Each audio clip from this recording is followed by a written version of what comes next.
Hi guys, welcome to homemade cooking channel. இன்றைக்கி நான் உங்களுக்காக கொண்டு வந்திருக்கிற ரெசிபி என்னென்னு பார்த்தீங்கன்னாக்கா சிக்கன் சாப் சாஸ் எப்படி வீட்லேயும் சூப்பராக தயாரிக்கலாம் அப்படின்றது தான் இன்றைக்கி நான் உங்களோட ஷேர் பண்ணிக்க வந்திருக்கேன். வாங்க இப்போ வீடியோக்குள்ளே போகலாம். இப்போ பார்த்தீங்கன்னாக்கா முதல்ல நம்ம ஒரு 3 வெங்காயம் எடுத்து சின்னதாக சாப் பண்ணி வச்சுக்கணும்.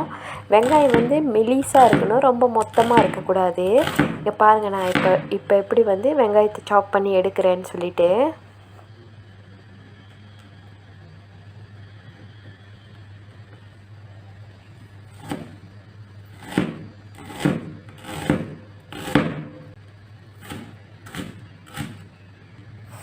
நல்லா மெலிசாக வந்து சாப் பண்ணி எடுத்துக்கோங்க. ஏன்னா வந்து நம்ம பெருசாக போட்டுட்டோமாக்கா சாப்பிட்றப்ப அந்த அளவுக்கு நல்லா இருக்காது. ஸோ இதுக்கு வந்து வெங்காயம் சின்னதாக இருக்கணும். இதேமாரியே சாப் பண்ணி எடுத்துக்கோங்க நீங்களும்.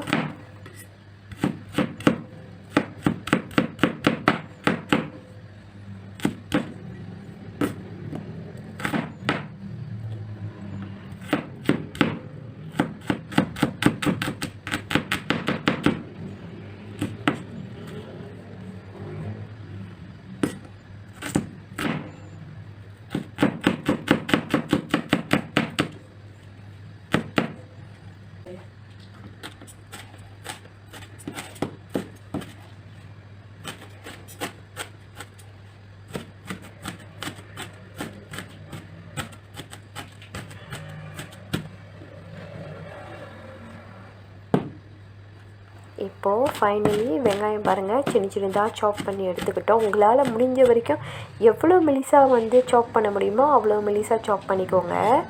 அடுத்ததாக கார்லிக் பார்த்திங்கனாக்கா நான் 2 பல் எடுத்திருக்கேன்.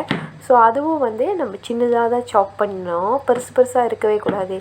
எல்லாமே வந்து ரொம்ப வந்து மெலிசாக சாப் பண்ணி எடுக்கணும். ஸோ இதுவும் சாப் பண்ணிவிட்டு நான் உங்கள்கிட்ட காட்டுறேன்.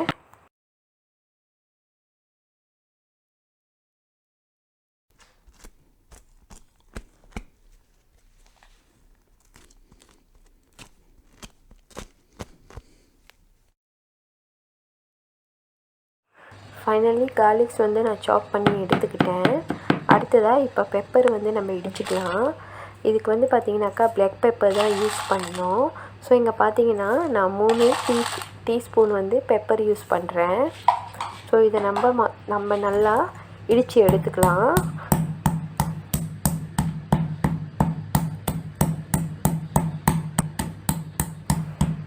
இந்த பெப்பர் பார்த்தீங்கன்னாக்கா நீங்கள் ஃபைன் பவுடராக வந்து அரைச்சிடாதீங்க.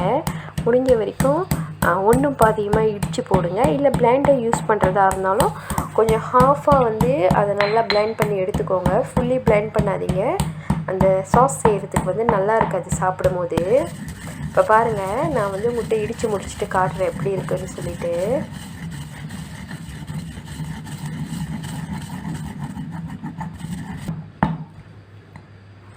இப்போ பார்த்தீங்கன்னா நான் நல்லா இடித்து முடிச்சுட்டேங்க. பாருங்கள் எப்படி இருக்குன்னு சொல்லிவிட்டு. அந்த பெப்பர் பாருங்கள் கொஞ்சம் முழுசாக இருக்குது. ஸோ இப்படி தான் நம்ம பெப்பர் வந்து இடித்து எடுத்துக்கணும். அடுத்ததாக இப்போ நம்ம ஒரு பேன் அடுப்பில் வச்சுட்டு அடுப்பு ஆன் பண்ணிவிட்டு பட்டர் கொஞ்சம் விட்டுக்கலாம். பட்டர் வந்து பார்த்திங்கனாக்கா நான் 2 டீஸ்பூன் பட்டர் வந்து ஆட் பண்ணிக்கிறேன்.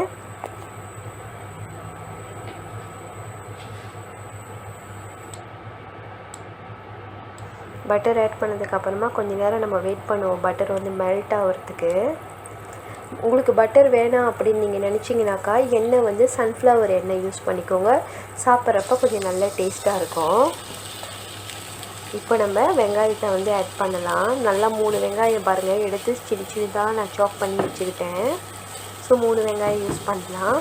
நீங்கள் இந்த ரெட் அனியன் தான் யூஸ் பண்ணணுன்னு இல்லை, நீங்கள் ஹாலண்ட் அனியன் இருந்தாலும் அதையும் யூஸ் பண்ணுங்கள். அதுவும் வந்து இதுக்கு நல்ல டேஸ்ட்டாக தான் இருக்கும்.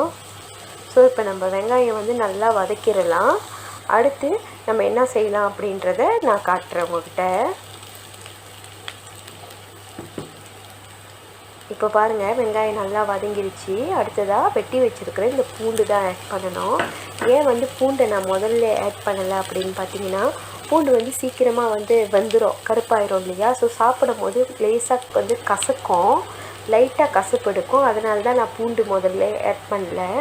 ஸோ பூண்டு ஆட் பண்ணிவிட்டு நல்லா மிக்ஸ் பண்ணி விட்டுக்கோங்க. அடுத்ததாக பெப்பர் இடித்து வச்சுருக்கிற இந்த பெப்பர் வந்து நம்ம ஆட் பண்ணிக்கலாம். இங்கே பார்த்தீங்கன்னாக்கா நான் இடித்து வச்ச பெப்பர் வந்துட்டு 4 டீஸ்பூன் பெப்பர் வந்து இதில் ஆட் பண்ணுறேன். பெப்பர் ஆட் பண்ணதுக்கப்புறமா நம்ம நல்லா மிக்ஸ் பண்ணி விட்டுக்கலாம். ஏன்னா அந்த பெப்பர் வேகணும் இல்லையா, ஸோ நம்ம நல்லா மிக்ஸ் பண்ணி விட்டுக்கலாம். அடுத்ததாக இப்போது நான் 2 டேபிள் ஸ்பூன் வந்து கோதுமை ஆட் பண்ணுறேன். கோதுமை ஆட் பண்ணும்போது அடுப்பு தீ வந்து நீங்கள் குறைச்சிக்கோங்க. அடுப்பு தீ வேகமாக வச்சிங்கன்னா கோதுமை வந்து கட்டியாயிரும், அப்புறம் நல்லா இருக்காது. ஸோ நான் அடுப்பு தீயை குறைச்சிட்டு நல்லா மிக்ஸ் பண்ணி விட்டுக்கோங்க. மிக்ஸ் பண்ணதுக்கப்புறமா தண்ணி ஆட் பண்ணிக்கோங்க. தண்ணி வந்து கொஞ்சம் அதிகமாக தான் ஆட் பண்ணணும், ஏன்னா கோதுமை ஆட் பண்ணியிருக்கோம் இல்லையா. ஸோ தண்ணி வந்து சீக்கிரமாக வந்து இழுத்துரும் கோதுமை வந்துட்டு. ஸோ அதனால் தண்ணி வந்து நீங்கள் கொஞ்சம் கூடையாகவே ஆட் பண்ணிக்கோங்க. தண்ணி ஆட் பண்ணிவிட்டு கொஞ்சம் நேரம் நல்லா மிக்ஸ் பண்ணி விட்டுக்கலாம். மிக்ஸ் பண்ணி விட்டுட்டு அடுத்ததாக லேசாக ஒரு கொதி வர வரைக்கும் நம்ம வெயிட் பண்ணுவோம் அடுத்த இன்க்ரீடியன்ட்ஸ் போடுறதுக்கு.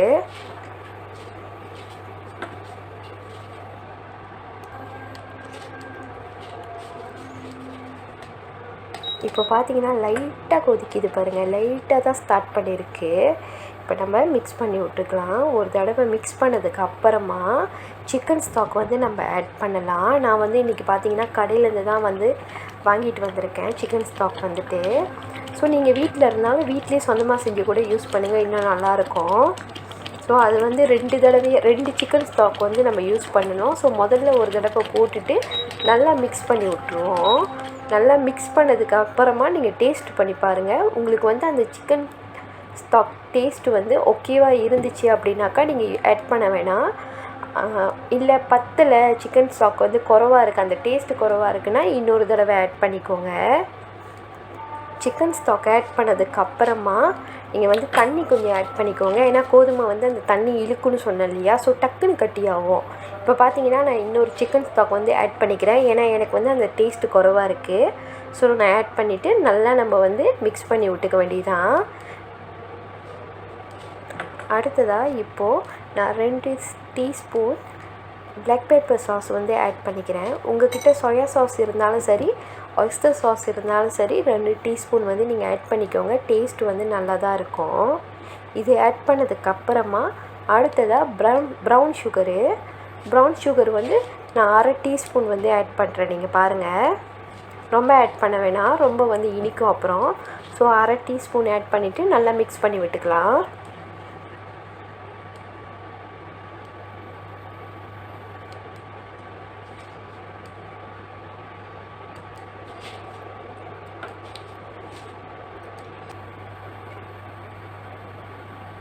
இப்போது நான் 1 டீஸ்பூன் கிச்சாப் ஆட் பண்ணுறேன். பிளாக் கிச்சாப் தான்.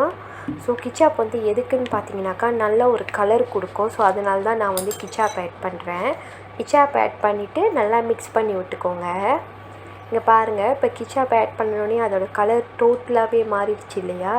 ஸோ இப்படி தான் வந்து ரெஸ்டாரண்ட்லேயும் இருக்கும், கடையிலையும் பார்த்திங்கன்னா இந்த ஸ்டைலில் தான் இருக்கும். ஸோ அதுக்கு கிச்சாப் ஆட் பண்ணதுக்கப்புறமா நம்ம கொஞ்சமாக வந்து லைட்டாக உப்பு சேர்த்துக்கலாம். உப்பு வந்து நான் கொஞ்சம் தான் சேர்க்குறேன் பாருங்கள், ஏன்னா ஆல்ரெடி சிக்கன் ஸ்டாக்கில் வந்து உப்பு இருக்கும். ஸோ அதனால தான் நான் உப்பு வந்து ரொம்ப கம்மியாக சேர்த்துக்கிறேன். நீங்களும் வந்து இப்படியே செஞ்சு பாருங்கள், நல்ல ஒரு டேஸ்ட்டு கொடுக்கும். வீட்டிலே எப்படி சிக்கன் சாப்போட சாஸ் செய்கிறது அப்படின்னு சொல்லிட்டு ரொம்ப ஈஸியாக நான் உங்களுக்கு சொல்லி கொடுக்குறேன். நீங்களும் இதை ட்ரை பண்ணி பாருங்கள். ட்ரை பண்ணி பார்த்துட்டு எனக்கு கமெண்ட் பண்ணுங்கள். கூடிய சீக்கிரமே சிக்கன் சாப்போட ரெசிபீஸும் இந்த சேனலில் அப்லோட் ஆகும். மறுபடியும் நாளைக்கு உங்களை ஒரு சூப்பரான ரெசிபீஸோடு வந்து உங்களை சந்திக்கிறேன். பாய் அண்ட் டேக் கேர். இப்படிக்கு உங்கள் ஹோம்மேட் குக்கிங் சேனல்.